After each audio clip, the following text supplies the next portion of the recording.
the three places where it's most prevalent, right? The workplace, our personal lives, and of course, quite rife now at schools, especially with some of the crazy stories we're seeing on the news about how children are being bullied by their peers. Yeah, and even, cyber. Yes, cyberbullying is a huge problem. So let's start off with why you've chosen to pursue this conversation with so much heart and so much passion. Bullying for me, it's so important because I walked the journey, I'm pursuing the subject because of my own personal experience at work. And it happened at the peak of my career when I think that I'm more senior, and I kind of know what I'm doing.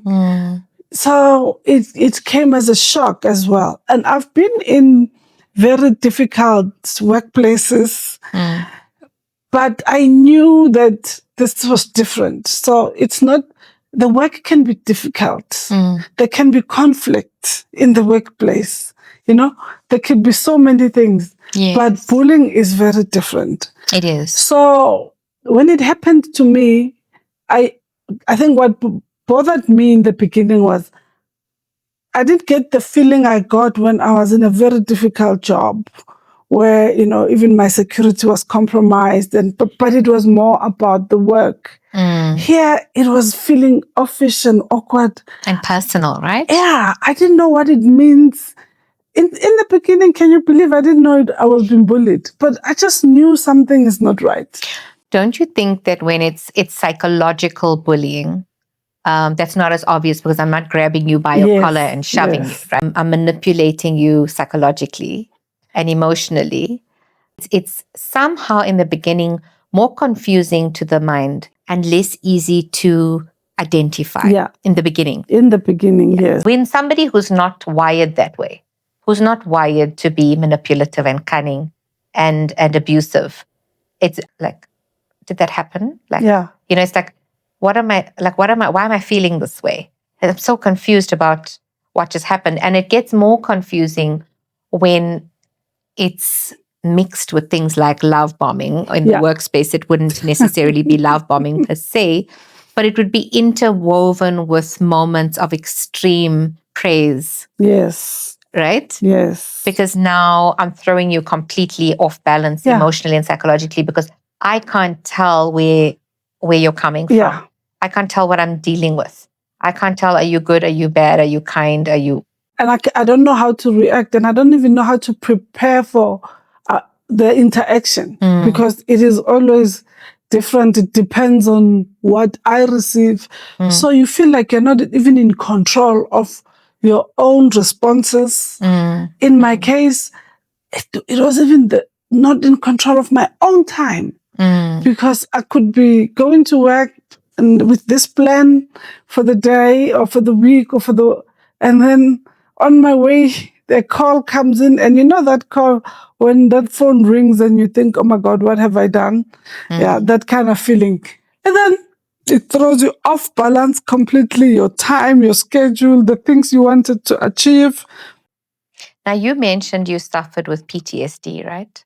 As a result of this, because long-term psychological bullying is very traumatic for our nervous system. Yes. Our bodies show it. So it will manifest in things like migraines, and it will manifest in ill health, and it will manifest in depression, even bipolar disorder sometimes, because that out of balance energy is triggering an out of balance response in you. When we don't verbalize it or we don't understand it, I would call it like the energy of a roller coaster almost. Definitely. Right? That's how I would describe it. Yeah. It's exactly that. And for me, it manifested in, also I was diagnosed with mood disorder.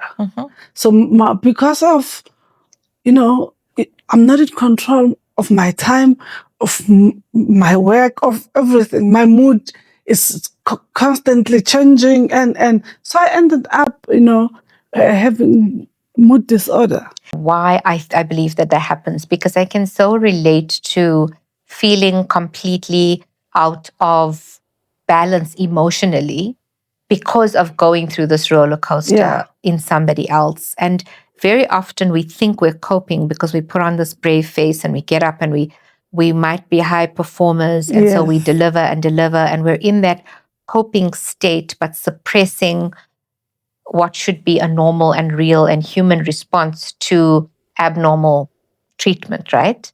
And so that disconnect creates such a friction within us that it has the net result of psychologically affecting our moods and the thoughts and the replaying of the thoughts in our minds.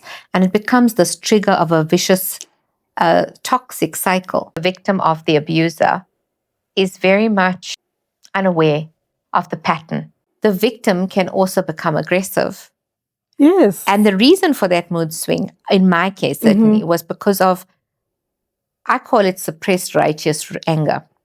Because in a scenario where your soul knows you are being abused or mistreated, and you aren't allowed to defend yourself, or you choose not to defend or protect yourself, there's a certain inner rage that starts to build and a certain resentment that starts to build deep, deep, deep within your soul that you, on the surface of it, might consciously not even be aware of. And I do believe that that's energetically a source for how our moods start to become affected and our own balance, our own emotional balance goes out of sync, right? And that can result in extreme mood changes, even bipolar disorder, right?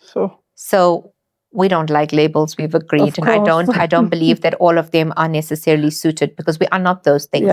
Those are just symptoms of our energies being out of balance. But what's happening in that moment, and it's so important to be aware of the dynamic.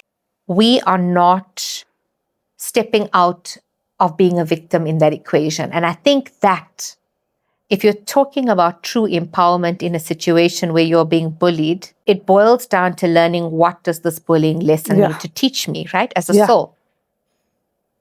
There's a certain thing that you need to do of stepping into your power. What's happening energetically is that power dynamic is completely out of balance. You've got one person abusing their power and asserting it on somebody in such a dominant, sometimes abusive, aggressive way. And you've got another person who is absorbing that and not defending themselves in the wake of it, right? So there's no sovereignty of both souls here. Of course. You know? So when you say that, you make me think, because when I went to join this organization, actually I had left corporate and it was meant to be for good.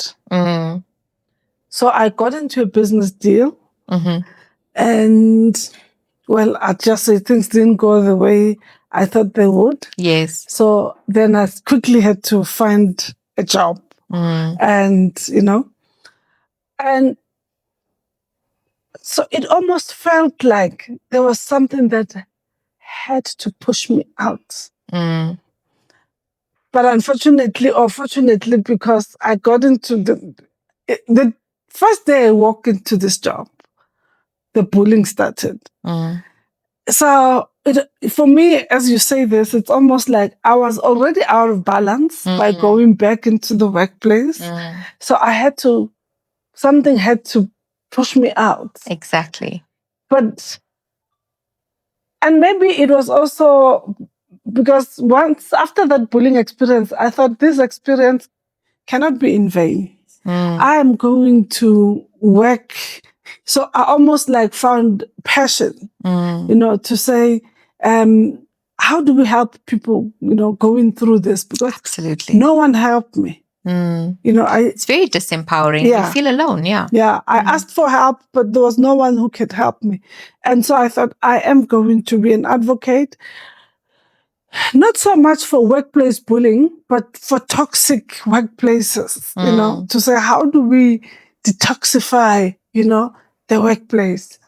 And one of the things, as I was going through my own healing, is then, coming into, the energy consciousness to say, could there be a solution there? Yes, absolutely. Because corporates and workplaces, maybe, we're so focused on horizontal development and there is no vertical development. So we only give people, the skills, the competencies they need to deliver. But we don't develop them self-awareness, how do you make sense making of what's going on, and how can you look for alternative ways to, develop yourself or help yourself. So that's when as I said, I came, into contact with map of consciousness. And I had gone for a Reiki healing session, and that lady spoke about, when somebody speaks about something and then you go and research and after it resonated. Yes. And then as I was doing more research, then I found, Dr. Hawkins, and I bought the books and I started reading. And when I was writing the book on bullying, I put it in there as one of the approaches. But obviously at the time, I don't have, much depth in terms of the consciousness world. But I just knew this, it's a proactive way. It is. Because if people know, at what level they are operating at. Correct. And proactively start working towards a better, consciousness level, to start dealing with some of these negative behaviors, and because they are being, their soul is being healed. As painful as it is for a lot of people to hear this in the moment, you won't be able to resonate with this, and it might even be triggering for me to say it. But that you have to get to that place of asking yourself, why did you attract this dynamic? And not that you attracted it in a karmic sense of needing to be punished because of it, but really to understand what energy within me, what unhealed, wounded energy within me has attracted this situation, this perpetrator, this bully, right? Because there's a dance that's happening between the bullying energy and the victim energy beneath the narrative. And that is true for all abusive dynamics. In my healing journey, that was the most profound shifting moment when I was able to step out of the drama triangle, right? Of either trying to save the perpetrator or becoming an aggressor myself or being the victim. And it's not an easy thing to do, because that requires us to observe ourselves so honestly, so truthfully, that we are able to see our own patterns and our own flaws and our own toxic ways of thinking. It's powerful how energy just resonates.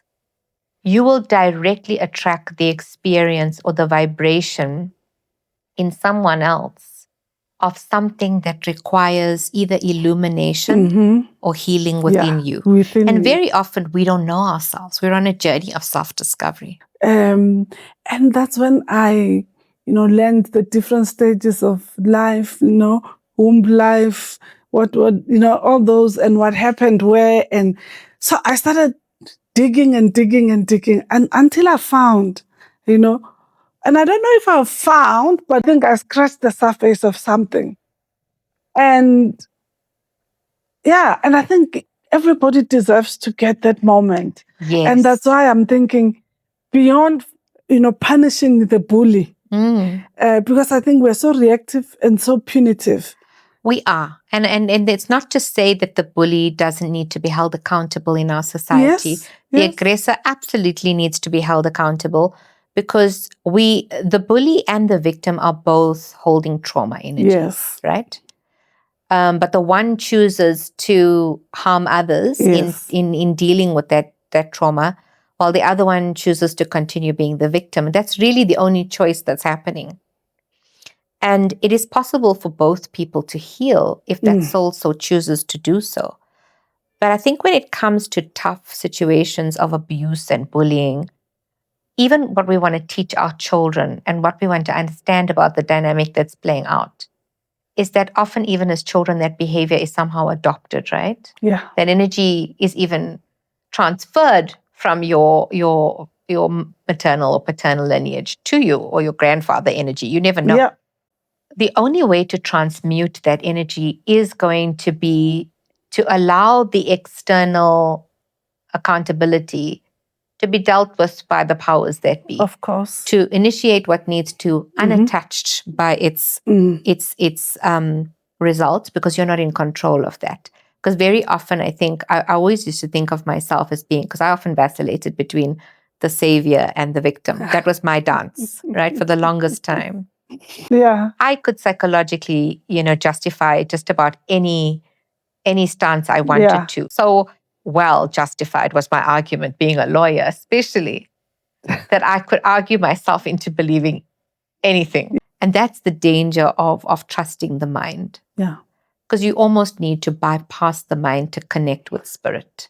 True. To connect with your energy body, where your mind can't manipulate you anymore.